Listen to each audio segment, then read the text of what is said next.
Join us in the fight to restore liberty and American exceptionalism. Together, let's make the case that our charters of freedom are worth defending and honoring. Right here is where the great American experiment comes alive. Let's get to work. Mr. Weiser, do you agree with me that it would be tyranny to undermine the plain language of the Constitution? Yes, sir. And if the Constitution says equal protection under the law, would it not be tyranny for those in authority, the majority in authority, to determine who in fact should receive benefits and entitlements and who should not? No, sir. I say that that is the essence of the Constitution, and that's also the history of judicial review. Do you believe that individuals who are black or Hispanic should be given additional points upon application to a university because they may have come from a disadvantaged background? I think that has to do with a case-by-case basis. I cannot say are there any circumstances where you would do that?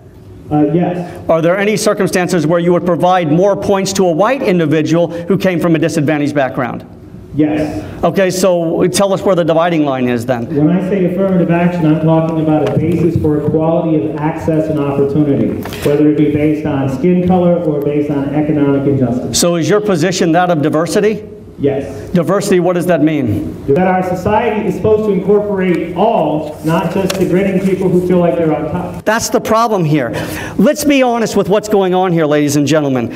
In many elite schools throughout the country, African Americans receive an extra 230 SAT points for being what? African American. Hispanics receive an extra 185 SAT points for being what? Hispanic. And athletes receive an additional 200 SAT points for being what? For being athletes. Asian Americans receive what? They don't receive anything. They see 50 points being deleted from their application for being what? Asian. That doesn't sound like equal protection under law to me. The Fifth Amendment says what? No person shall be held to answer for a capital or otherwise infamous crime unless on a presentment or indictment of a grand jury. What is a capital offense? Capital offense is an offense that is death penalty eligible.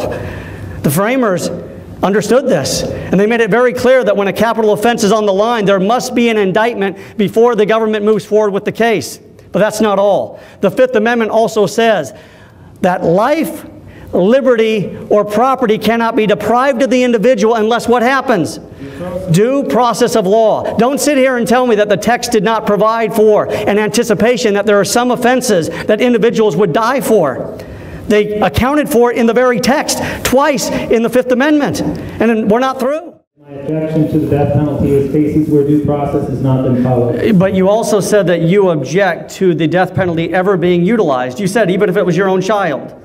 Yes, I actually said my grandchild, which is even So more you object to the death penalty? Yes, sir, I do. But you have no problem executing an innocent child who is in the womb of a fetus, the womb of a mother, who has not been provided due process of law. I object to you insisting that your religious values trump mine. Nobody brought religion in there. I'm asking you. You're going to answer the question, Mr. Weiser. No, Mr. Weiser.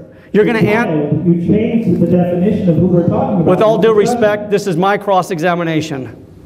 I'd like you to answer the question. Yes. Okay. Are you saying that you are okay taking the life of a fetus who has not been provided due process of law in accordance with the 5th and 14th Amendments? I am saying that the fetus is a part of the woman and that is her